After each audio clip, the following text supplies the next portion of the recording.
예수님께서 예루살렘에 입성하실 때 예루살렘 시민들이 호산나 다윗의 자손이여, 호산나라는 뜻은 지금 우리를 구원해 주세요. 그러니까 어렵고 힘든 자리에서 구원해 달라고 외쳤습니다.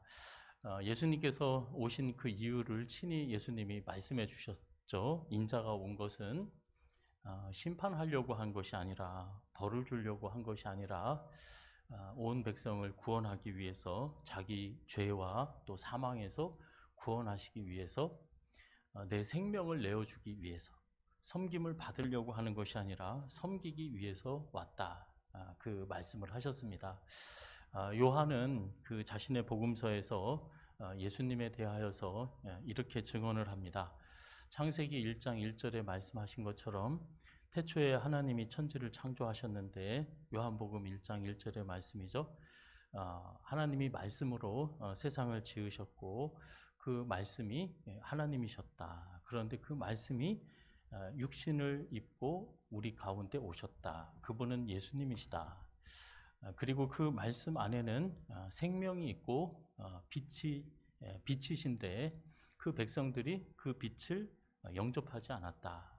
그런데 그 하나님의 말씀, 하나님의 뜻, 또 하나님이신 모든 만물이 그를 위해서 창조되었고 그로 말미암아 지음을 받은 것처럼 그 예수님을, 말씀이신 예수님, 하나님의 뜻 그 자체이신 예수님, 그렇죠? 생명 또 빛이신 그 예수님을 영접하는 자, 그 이름을 믿는 자에게는 하나님의 자녀가 되는 권세를 얻고 영생을 얻는다, 선포하셨습니다.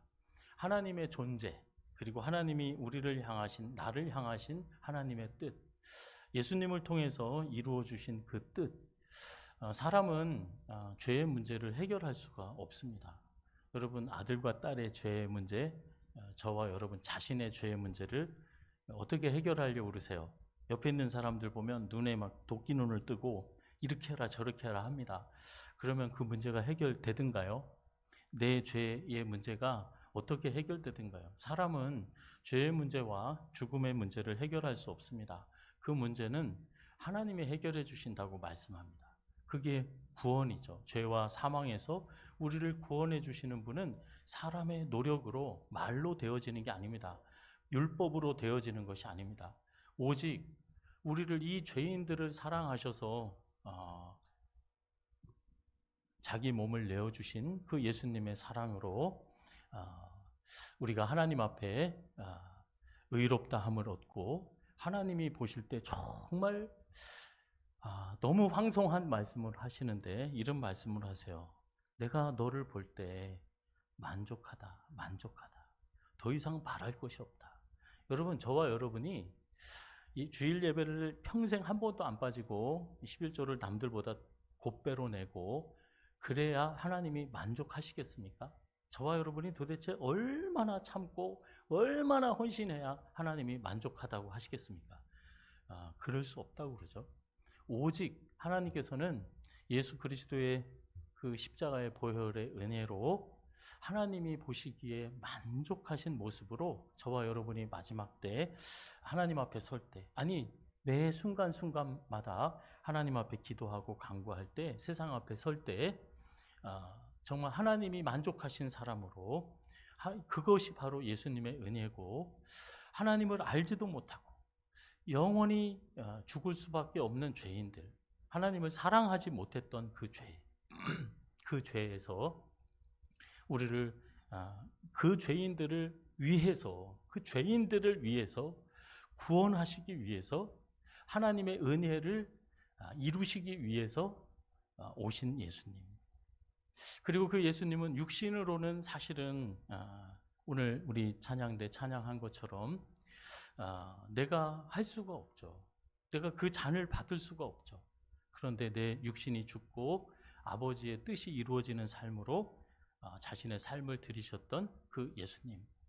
예수님의 모든 삶은, 가르침과 마지막 죽기까지 하시는 그 모든 삶은 우리를 향하신 하나님의 은혜였습니다. 그 하나님의 사랑과 은혜를 이루기 위해 입술에 마음을 담고 말을 담고 마음에 하나님의 마음을 품으시고 그 길을 걸어가시고 우리에게 말씀하셨죠. 너희도 이와 같이 해라. 나는 본을 보였다. 아버지께서 아버지는 사랑이시기 때문에 그 사랑의 본을 내가 보였고 끝까지 사랑했다. 죽기까지 사랑했다. 내가 이렇게 본을 보인 것은 너희가 나와 같이 하라고 본을 보이셨다고. 그 요한이 이렇게 얘기를 합니다. 1절에 보면 너희로 죄를 범하지 않게 하기 위해서 내가 이 글을 쓴다. 죄를 범하는 것은 하나님의 말씀을 거역하는 겁니다. 요한의 말로는 하나님의 말씀은 거역하는 것은 사랑하지 못하는 것. 가장 큰 죄. 여러분 가장 큰 죄가 뭐예요? 살인죄입니까? 거짓말하는 거예요? 많이 수천억 사기치는 겁니까? 그렇지 않습니다. 사랑하지 못하는 죄, 미워하는 죄가 가장 큰 죄입니다. 그래서 죽기 전에 사람들이 다 후회한다고 그러잖아요. 아우, 내가 그때 거짓말하지 않을 걸. 그때 좀 훔치지 않을 걸. 그런 후회하는 사람은 없답니다. 늘 내가 사랑할 걸. 내가 왜 사랑하지 못했을까? 용서하지 못했을까? 사랑하지 못한 것을 후회하는 거죠. 가장 큰 가치가 어떤 것인지 뒤에 2절에 이렇게 얘기를 합니다. 우리 죄를 위한 예수님은 화목 제물이 되셨고 우리만을 위한 것이 아니라 온 세상의 죄를 위하십니다. 예수님께서는 신앙생활은요 이렇게 개인적인 게 아닙니다. 내가 남들 못하는데 나 11조 하고 남들 거짓말하는데 나 거짓말 안 하고 그게 아니에요. 하나님이 이렇게 말씀하셨어요.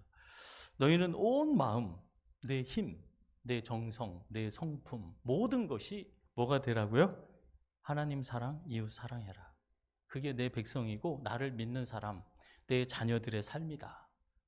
여러분 하나님 관계, 이웃과의 관계, 하나님을 사랑하고 이웃을 사랑하는 나 혼자 신앙생활을 하는 게 아니죠. 항상 그런데 그 관계가 뭐여야 된다는 거예요? 사랑이어야 된다. 사랑. 하나님과의 관계, 이웃과의 관계. 그런데 우리는 그 하나님을 사랑하지 못했습니다. 이웃도 사랑하지 못했습니다. 눈이 멀었어요. 귀도 멀었습니다. 먹었어요. 듣지도 못하고 보지도 못했어요. 하나님이 뭘 원하시는지. 그런데 예수님께서 오셔서 듣게 해주셨습니다. 보여주셨어요. 그리고 하나님을 사랑하게, 이웃을 사랑하게 만드십니다. 왜? 우리가 하나님의 계명을 어기면 엄청 괴로워집니다. 마음이, 속이 썩어요. 그리고 답답해요. 괴로워요. 그리고 분해요.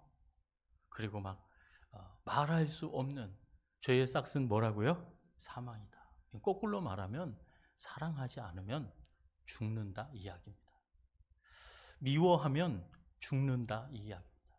그냥 죽는 게 아니라 반드시 죽는다. 이것이 하나님의 계명이다. 예수님이 말씀하신 것을 요한이 이야기를 합니다. 그래서 하나님의 계명을 지키면 하나님의 사랑이 너희 안에 이루어진 온전하여진 것을 내가 안다. 그리고 두 번째는 무엇이 참이냐? 참된 것이. 이게 참된 거다. 뭐가 참된 거예요? 하나님 말씀 순종하는 거. 하나님의 말씀 사랑하는 것이 참되다. 세상에 보면 다른 사람들 다 잘못됐고 내가 이게 옳다 그래서 너는 어리석고 너는 바보고 이제 못됐다 이제 그러잖아요. 그리고 별짓 다 하죠. 상대방에 대해서. 여러분 그것은 참일까요? 선일까요? 아닙니다. 참은 진실은 뭐냐? 진리는 뭐냐? 사랑입니다. 사랑이면 예수님께서 사두개인 바리새인들에게 이 독사의 자식들아 한 그 말씀도 진짜 그거보다 더 심한 욕이 어디 있습니까? 너희의 아비는 마귀다. 이 심한 욕이죠. 그러나 그 말씀 안에 예수님의 모든 말씀과 행위, 하나님께서 하시는 모든 일은 뭐예요? 사랑이시라. 우리는 늘 이스라엘 백성들이 고백한 거예요. 하나님의 선하심과 인자하심이 뭐하다고요? 영원하다.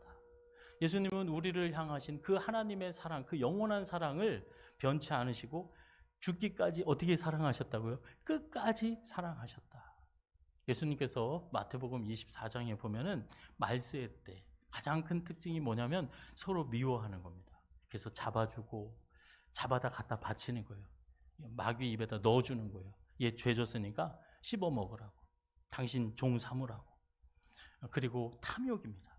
탐욕스럽게 하나님을 사랑하고 이웃을 사랑하는 게 아니라 자신을 사랑하고 세상 부귀 영화를 사랑하고 세상을 사랑하는 거죠.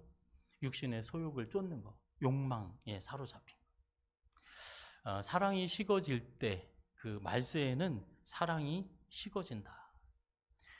오늘 요한은 이렇게 얘기합니다. 참 진리는 사랑하는 것이고 참 계명에 순종하는 것, 말씀 순종하는 것은 하나님의 사랑을 우리 마음에 이루는 것이고 또 빛 가운데 행하는 것이 빛 가운데 살아가는 삶이 빛이 임하셨는데 어두움이 그 빛 가운데 나오질 않았다. 그냥 숨고 피하는 거예요. 인정하지 않는 거예요. 하나님의 거룩하심에 대해서 선하심에 대해서 인정하고 믿지 않습니다. 그리고 그냥 내 뜻대로 내가 옳은 대로 내가 선한 대로 이제 살아가는 거죠. 그런데 사랑하는 자가 그 빛 가운데 살아가는 것이다 하고 10절 한번 보시기 바랍니다. 마지막 우리가 읽었던 말씀인데 그의 형제를 사랑하는 자는 빛 가운데 거하여 자기 속에 꺼리낌이 없으나 여기서 빛 가운데 거한다는 것은 예수 안에 거한다, 말씀 안에 거한다, 사랑 안에 거한다. 그리하면 너희가 열매를 많이 맺을 것이다. 요한복음 15장 말씀이죠. 그러면 하나님께서 기뻐하시는 열매를 맺는다. 그러면 너는 내 제자가 되고 내 친구가 되어진다. 말씀 안에 거하면, 사랑 안에 거하면, 빛 가운데 거하면, 그리스도 예수 안에 거하면, 내가 너희 가운데 거하면 너희 안에 사랑이 온전히 이루어지고 하나님의 뜻, 그 뜻 자체이신 하나님이신 그 예수님을 마음 가운데 주로 영접하면, 맞아들이면 그 사람이 형제를 사랑하는 자가 빛 가운데 거하는 거다. 하나님의 백성이다. 그 얘기죠. 그런데 11절 보세요. 그의 형제를 뭐 하는 사람이요? 미워하는 자는 뭐라 그럽니까? 어두움에 있고. 여러분 지금 혹시 형제 미워하시는 분 있는데 내 영이 쾌청하고 맑다. 꿈 깨세요. 그건 있을 수 없는 일입니다. 미워하면 이미 어두움이 내 이 영혼 속 사람에 짙게 드리워져 있는 거예요. 내가 형제를 미워하면 어둠 가운데 있다. 어둠에 행한다. 어둠 가운데서 행하는 거예요. 그리고 갈 곳을 알지 못한다. 맞습니다. 미워하면 갈 곳을 몰라요. 예수님 앞에, 하나님 앞에 찾아 나갈 수가 없어요. 하나님의 은혜의 보좌 앞에 하나님을 만나는 자리에 나갈 수가 없습니다. 미워하는 자는 어둠에 있고 그 어둠 가운데 행하고 갈 곳을 알지 못하고 그 어두움이 그의 눈을 멀게 하였다. 한번 따라 해보겠습니다. 사랑은 미워하지 않는 것입니다. 미워하면서 하나님을 사랑하고 하나님을 만나고 하나님의 일을 하고 아닙니다. 제일 먼저 할 일이 있어요. 예수님이 그러셨잖아요. 내 형제를 바보라고 하는 사람은 뭐라 그럽니까? 지옥불에 들어가게 될 거다. 그리고 너 형제랑 화목한 후에 하나님 성전에 들어와서 제단 앞에 서서 하나님 앞에 뭔가 드리겠대요. 하나님을 만나겠대요. 멈춰라. 네가 먼저 해야 할 일이 있어. 그것을 놓고 나가라. 나가서 그 형제와 뭐한 후에 화해하고 화목한 후에 와서 나한테 드리든지 내 앞에 서든지 나한테 기도를 하든지 해라. 그렇게 말씀합니다. 여러분 찬양하든 예배하든 뭐 직장생활 새벽기도 뭐 새벽에 나가서 막 고시 패스해서 하나님 앞에 영광 돌리려고 하든 예수님께서 하시는 말씀이에요. 먼저 해야 할 일이 있어요. 베드로는 자신의 이게 산 체험이라고 생각을 해요. 아내를 귀하게 여겨라. 그렇게 얘기를 합니다. 아내를 귀하게 여겨라. 왜? 생명의 유업을 함께 받을 자이기 때문에.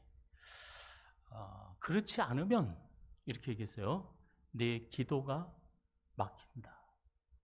아내를 왜 귀하게 여겨야 되는지, 여기서는 아내만 얘기하는 게 아닙니다. 에베소서 5장에 보면 사도 바울도 이 사람은 결혼은 안 했지만 내 아내를 사랑하는 사람은 너 자신을 사랑하는 것이다, 그렇게 얘기했거든요. 형제를 사랑하지 않는 사람은 자신을 뭐 하는 사람이에요? 사랑하지 않는 사람입니다. 하나님을 사랑하는 사람이 아니에요. 요한 사도는 그래요. 형제를 사랑하지 않는 사람은 하나님을 알지 못한다. 왜냐하면 하나님은 사랑이시기 때문에 그렇다 말씀하십니다. 형제를 사랑하는. 사도 바울은 내 이웃에게 악을 행하지 않는 것, 그게 사랑이다. 사랑은 이웃에게, 내 형제에게 악을 행하지 않는다. 말로든 마음으로든, 내 달란트로든 무엇으로든 다른 사람이 힘들어하고 다른 사람이 부끄럽고 다른 사람이 창피하게 만드는 것, 그것은 사랑이 아니다. 사랑은 율법의 완성이다 이야기하고, 로마서 15장에 보면 이렇게 얘기합니다. 남을 사랑하는 자는 율법을 다 이루는 것이다. 이루었다. 간음하고 살인하고 도적질하고 탐욕 부리는 것, 탐내는 것, 이 모든 다른 계명들은 내 이웃을 사랑하라 하신 그 계명 안에 들어있다. 그렇게 말씀합니다. 여러분, 이웃을 사랑하는 것, 형제를 사랑하는 것. 만약에 다윗이 사울을 미워할 많은 이유들이 있었죠. 그냥 죽여버렸으면 좋은 거죠. 그런데 그 미움과 싸움에서 이겼어요. 만약에 다윗이 사울을 향한 그 믿음, 그 미움을 이기지 못했다면 다윗은 왕이 되기는커녕 왕이 못 됐을 거예요. 하나님의 마음에 합한 자가 되겠습니까? 그리고 그 나라의 그 흥하고 번성한 일을 가져올 수 있겠어요? 그건 불가능한 일입니다. 하나님은 말씀하셨습니다. 너희가 왜 사랑하라고, 계명을 지키고 사랑하라고 하는지, 그거는 안 지키면 우리를 혼내주고 벌 주시기 위해서가 아니라 우리에게 그것이 너무 좋은 것이기 때문에 그렇게 하라고 사랑으로 말씀을 해주시는 거죠. 사랑하라고. 그래야 너는 은혜와 평강의 통로로 쓰임을 받고 천하 열방의 복의 통로로 쓰임을 받을 것이다. 그리고 아브라함에게 약속하셨죠. 나는 너 반드시 복 준다. 여러분 생각해 보세요. 하나님이 누구에게 복 주신다고 하셨습니까? 누가 복 받을 것 같아요? 부지런한 사람? 헌금 많이 내는 사람? 하나님은 분명히 말씀하셨습니다. 신명기 28장의 말씀, 신명기 6장의 말씀. 하나님을 사랑하고 이웃 사랑해라. 내 계명을 지켜라. 그러면 너는 온 천하 민족 중에 뛰어난 축복을 받을 거야. 눕든지 일어서든지 일을 하든지 잠을 자든지 내 자녀가 복을 받고 내 행하는 모든 일에 내가 반드시 복 주고 복 줄 거다. 번성하고 번성하게 될 거야. 누구에게요? 하나님 말씀 순종하고 사랑. 그 계명이 뭡니까? 신명기 28장의 계명. 해라 하라 하라, 하지 마라 하지 마라 하지 마라. 하나님 사랑하고 이웃을 사랑하는 것. 그 모든 계명은 내 이웃을 내 몸과 같이 사랑하라 한 그 계명 안에 들어있다. 여러분, 손양원 목사님이 그 아들 순교했잖아요. 그런데 하나님 앞에 내 아들 순교한 거 감사하고 내 아들을 죽인 사람을 양자로 들여서 함께 먹고 마시면서 그분이 나중에 장로님이 되셨잖아요. 여러분, 이 이야기를 이렇게 해석하시는 분이 있더라고요. 교회사, 한국 교회사에, 우리나라 한국 교회의 DNA, 우리 교회의 DNA가 뭐냐? 일제시대 때 참 어렵고 힘들 때, 그때는요, 막 여호수아, 막 출애굽기 이런 게 못 읽습니다. 교회에서 읽지도 못하게 해요. 왜? 구원받고 막 하니까. 많은 제약이 있었어요. 그런데 선교사님들과 우리 모든 성도들이 제일 많이 설교되어지고 읽었던 그 본문 말씀이 이 요한 1서랍니다. 하나님은 사랑이시다. 우리가 서로 사랑하는 것이 마땅하다. 하나님을 아는 자는 하나님을 사랑한다. 사랑하지 않고 하나님을 사랑한다. 이웃을 사랑하지 않고 형제를 사랑하지 않고 하나님을 사랑한다고 하는 사람은 거짓말쟁이다. 그건 거짓이다. 하나님을 아는 사람은, 하나님과 동행하는 사람은, 예수님을 영접한 사람, 성령의 인도하심을 받는 사람은 사랑한다. 이 한국 교회의 DNA가 없었으면 손양원 목사님이 나올 수 없다. 이제 그 얘기를 하는 거예요. 여러분, 지금 참 사회가 어렵다고 합니다. 우리는 저긴데 밖에서 이런 소리 한다고 그럽니다. 한국인들은 지금 집단 자살로 향해서 달려가고 있다. 집단 자살로 향하는 나라다. 그리고 한국인은 세계에서 가장 우울한 나라다. 그 출산율이 이제 급락을 하는데 그것도 문제지만 여러분 1990년대에 한 해 출산율이 70만이었대요. 그런데 지금은 20만 합니다. 그러니까 30년 사이에 3분의 1 토막도 더 난 거예요. 이제 10만이 금방 될 거예요. 그러면 누가 군대 가고 누가 일을 해서 이 나라를 지키고 누가 할 것인지, 그건 아무것도 아니래요. 그런데 문제는 20대가 자살률이 치솟는다고 합니다. 미국 안에서도 그 타민족 간의 자살률이 우리 한국 사람들이 4배나 높대요. 다른 나라 사람들보다. 우리는 막 경쟁하고 막 이겨야 되고 막, 그래서 막 명품 둘러쓰고, 그래서 중국, 일본 뭐 그런 어떤 나라보다 우리는 명품을 이렇게 좋아한대. 참 문제죠. 10대들은 우울증이 가파르게 증가한다. 그래서 K-팝, 뭐 K-음식, 뭐 별거 다 자랑한 K-무기, 뭐 별거 다 자랑하죠. 근데 K-멘탈, 이 정신, 한국 사람들의 그 정신은 이미 빨간불이고, 그 정신 건강은 아주 중환자라는 거죠. 중환자. 제가 작년 그 통계였었는데, 뭐냐면은, 초등학교, 중학교, 고등학교 한 학생 수가 작년에 105만 명이었다면 105만 명. 한번 생각을 해보세요. 제 때도 대학 입시 볼 때 60만이 넘었어요. 제 한 학년이. 그런데 초등학교, 중학교, 고등학교 다 합쳐서 몇 명이라고요? 작년에 105만 명. 그런데 문제는 그게 문제가 아니라 그 중에 9만 명, 거의 10% 되는 애들이 자살을 생각한다는 거예요. 자살을. 죽고 싶다는 생각을 한다는 거예요.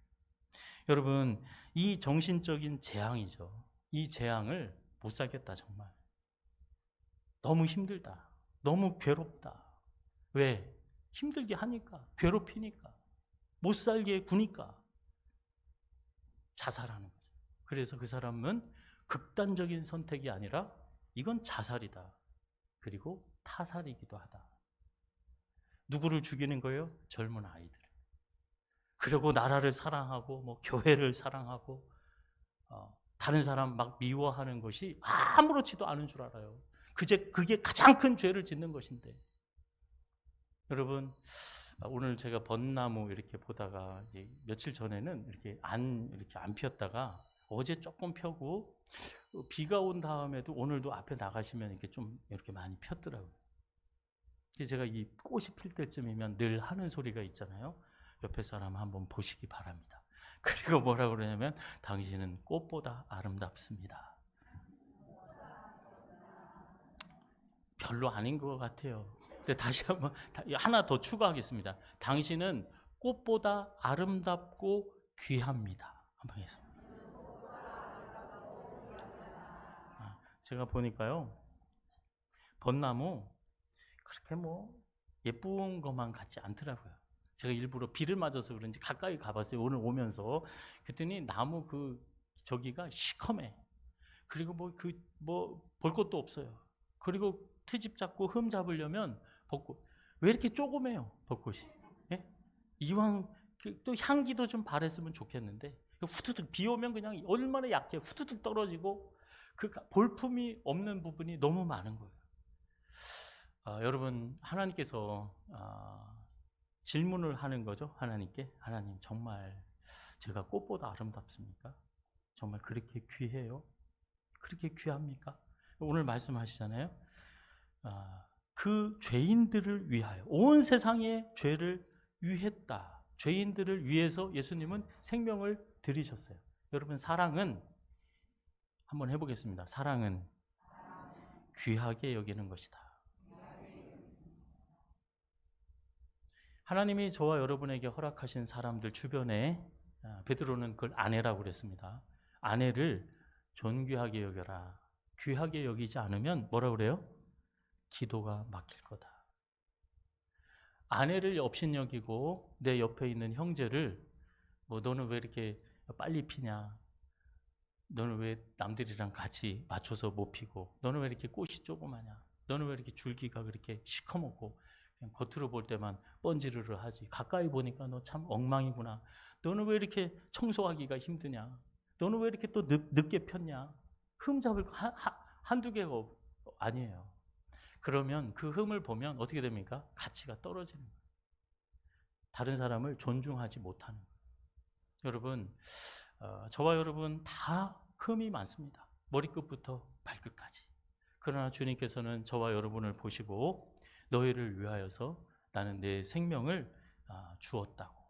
그리고 너희도 이와 같이 하라고 말씀하십니다.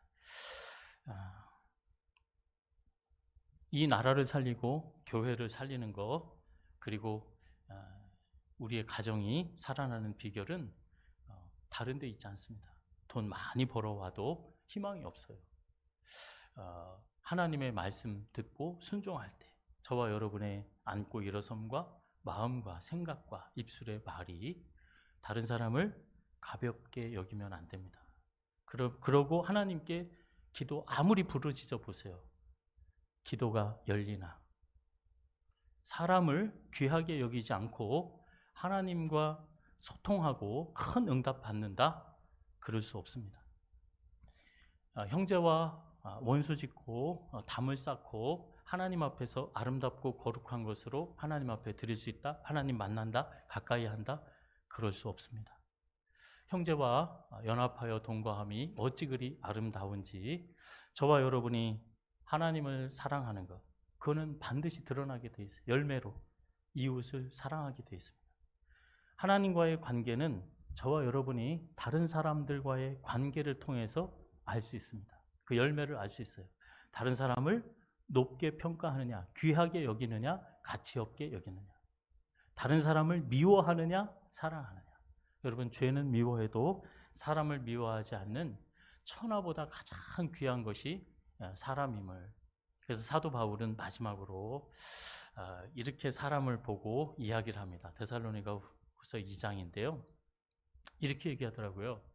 우리는 내가 좋고 이쁘고 그러면 요즘 애들 보기 힘든데 애기가 막 깐난 애기가 막 까르르 울고 막 미소 짓고 그래요. 그러면 아이고 예쁘다. 그리고 내 손주들은 그냥 아이고 내 새끼 내 똥강아지 그러면서 막 내 사랑하는 막 이러잖아요. 그러면 이제 앞으로 그러지 마시기 바랍니다. 하나님께서 세상을 향하신 그 사랑과 은혜를 믿고 받아들인 사람은 사도 바울은 이렇게 얘기하더라고요. 주께서 사랑하시는 형제들아. 자, 따라 해보겠습니다. 주께서 사랑하는 형제들아. 주께서 사랑하시는 형제들아. 자, 남편이 월급을 다 술퍼 마시고 도박하고 한 푼도 안 가져왔어요. 그러면 뭡니까? 주께서 사랑하시는 남편님. 자, 아내가 엉뚱한 데 투자해가지고 10년 동안 뭐 하는 거 다 날렸어요. 그때 생각하세요. 나는 세상 남자들과 달라. 나는 예수 믿어. 그래서 내 사랑으로 기도 열심히 해서 사랑의 예수님의 마음으로 품어야지. 그러지 마세요. 그 자리에서 자, 시작. 주께서 사랑하시는 아내님. 하나님이 세상을 이처럼 사랑하셨다. 사도 바울은 주께서 사랑하는 형제들아. 별의별 형제들이 많아요. 자, 이제 원수가 나타났어요. 내 마음의 원수가. 그러면 주께서 사랑하는 원수님. 맞습니까? 틀립니까? 나는 원수지만 하나님이 그 원수 구원하기를 원하세요? 아니세요. 한 사람도 멸망하지 않고 구원하기를 원하시는 하나님. 그 식인종에게도, 별의별 회개한 죄와 어둠 가운데 있는 사람들에게도 주께서 사랑하시는 형제들아. 주께서 사랑하시는 형제들아. 주께서 사랑하신 것과 같이 나에게 사랑하는 마음을 주시고 그 예수님을 통해서 이루어 주셨던 것처럼 내가 살아서는 그 사명 못 감당합니다. 예수님도 죽으셔야 됐어요. 자신의 육신의 소욕은 죽으셔야 됐어요. 그게 죽기까지 힘든 일이라고 했습니다. 그리고 십자가를 지신 것처럼 이 고난주간에 다른 사람을 귀히 여기고 미워하지 않고 사랑하는 우리의 삶의 자리가 회복되어지기를 예수님의 이름으로 축원합니다.